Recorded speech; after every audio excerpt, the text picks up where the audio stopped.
18 दिन चले महाभारत के युद्ध में रक्तपात के सिवाय कुछ हासिल नहीं हुआ।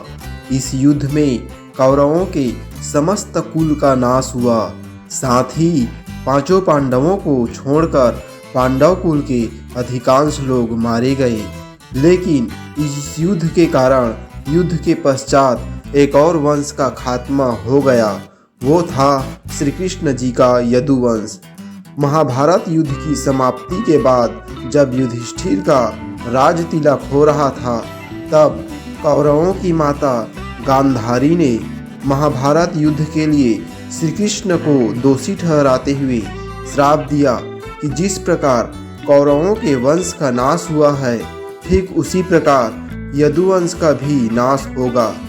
गांधारी के श्राप से विनाश काल आने के कारण श्री कृष्ण द्वारिका लौटकर यदुवंशियों को लेकर प्रयास क्षेत्र में आ गए थे। यदुवंशी अपने साथ अन्न भंडार भी ले आए थे। कृष्ण ने ब्राह्मणों को अन्न दान देकर यदुवंशियों का मृत्यु का इंतजार करने का आदेश दिया था। कुछ दिनों बाद महाभारत युद्ध की चर्चा करते हुए सात्यकी और कृतवर्मा में विवाद हो गया। सात्यकी ने गुस्से में आकर कृतवर्मा का सिर काट दिया। इससे उनमें आपसी युद्ध भड़क गया और वे समूहों में विभाजित होकर एक दूसरे का संहार करने लगे। इस लड़ाई में श्री कृष्ण के पुत्र प्रद्युम्न और मित्र सात्यकी समेत सभी यदुवंशी मारे गए थे। केवल बब्रू और दारुक ही बचे रह गए थे। यदुवंश के नाश के बाद कृष्ण के ज्येष्ठ भाई बलराम समुद्र तट पर बैठ गए और एकाग्रचित होकर परमात्मा में लीन हो गए। इस प्रकार शेषनाग के अवतार बलराम जी ने देह त्यागी और स्वधाम लौट गए। बलराम जी के देह त्यागने के बाद जब एक दिन श्री कृष्ण जी पीपल के नीचे ध्यान की मुद्रा में बैठे हुए थे, तब उस क्षेत्र में एक जरा नाम का बहेलिया आया हुआ था। जरा एक शिकारी था और वह हिरण का शिकार करना चाहता था।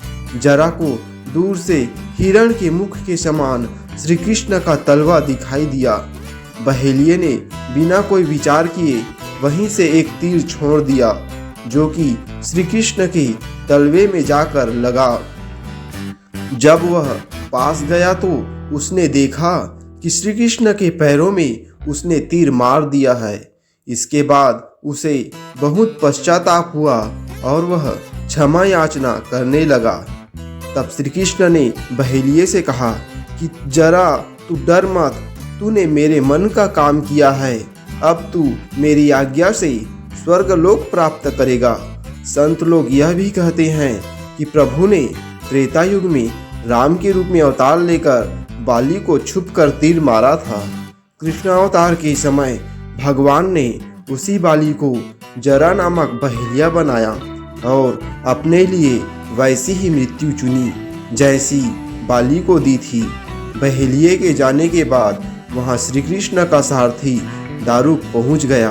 दारुक को देखकर श्री कृष्ण ने कहा कि वह द्वारिका जाकर सभी को यह बताए कि पूरा यदुवंश नष्ट हो चुका है और बलराम के साथ कृष्ण भी स्वधाम लौट चुके हैं।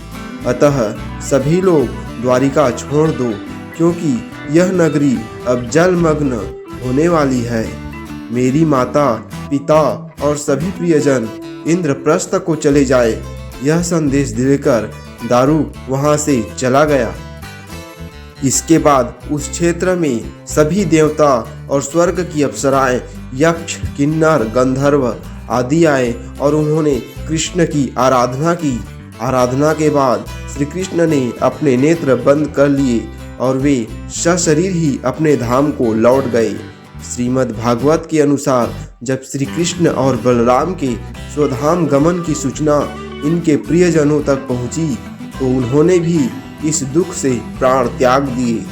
देवकी, रोहिणी, वसुदेव, बलराम जी की पत्नियां, श्री कृष्ण की पटरानियां आदि सभी ने शरीर त्याग दिए।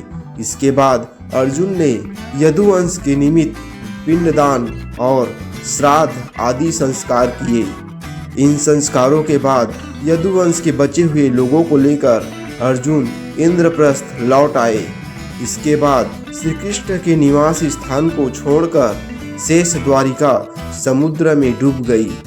श्री कृष्ण के स्वधाम लौटने की सूचना पाकर सभी पांडवों ने भी हिमालय की ओर यात्रा प्रारंभ कर दी थी।